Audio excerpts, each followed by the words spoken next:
CPM జాతీయ ప్రధాన కార్యదర్శి సీతారాం యేచూరి సంస్కరణ సభలో బీఆర్ఎస్ ఎమ్మెల్యే కేటీఆర్ సంచలన కామెంట్స్ చేశారు. సీతారాం యేచూరి గొప్పదనాన్ని కీర్తించారు. ఉద్యమం నుంచి వచ్చిన బిడ్డలుగా యేచూరితో మా బంధం రక్త సంబంధం అని అన్నారు. నమ్మిన సిద్ధాంత కోసం ఆఖరి వరకు పోరాడిన యేచూరి జీవితం తమలాంటి వారికి ఆదర్శమని పేర్కొన్నారు. ఎప్పుడు కడువ మార్చుతారో తెలియని కాలంలో సీతారాం యేచూరి జీవితం స్ఫూర్తిదాయకమన్నారు. ఫిరాయింపుల కాలంలో పదవుల కోసం కాకుండా సిద్ధాంతం కోసం పనిచేసిన గొప్ప నాయకుడు సీతారాం యేచూరి అని కీర్తించారు. తిట్లు బూతులు చెలామణి అవుతున్న ప్రస్తుత రాజకీయాల్లో యేచూరి రాజకీయం జీవితం ప్రతి ఒక్కరికి స్ఫూర్తిదాయకమన్నారు. కామ్రేడ్ సీతారాం గారికి మరొకసారి మా పార్టీ తరఫున కూడా హృదయపూర్వకంగా వినమ్రంగా వారికి జోహార్లు అర్పిస్తూ, పదవుల చుట్టూ పరిభ్రమించే ఈనాటి రాజకీయాల్లో మరి స్థిరంగా సిద్ధాంతం చుట్టూ నిలబడ్డ నిబద్ధత ఉన్న నాయకుడు గౌరవనీయులు శ్రీ సీతారాం యేచూరి గారు.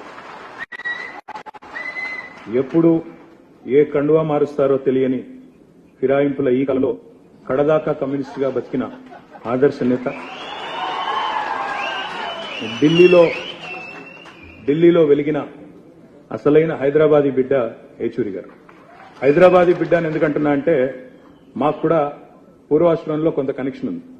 అదేమంటే వారు చదువుకున్నది ఆల్ సెయింట్స్ స్కూల్లో, నేను చదువుకున్నది దాని పక్కనే రోడ్ యువతల గ్రామర్ స్కూల్లో.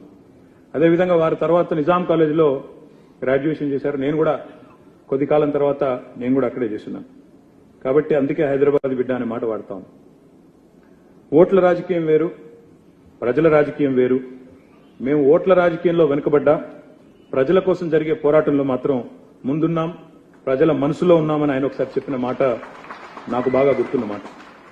నాయకులుగా పాలకులుగా ఉండి పోరాటాలంటే తెలియని వారు ఎందరో ఉండొచ్చు. ప్రజలంటే కేవలం ఓటు బ్యాంకులుగా మాత్రమే చూసేవారు ఇంకెందరో ఉన్నారు.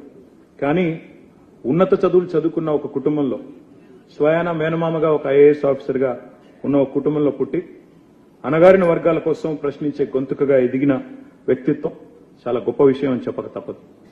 పోరాటాల నుండి వచ్చిన నాయకత్వానికి ప్రజల కష్టం, సుఖం, దుఃఖం తెలుస్తుందంటారు.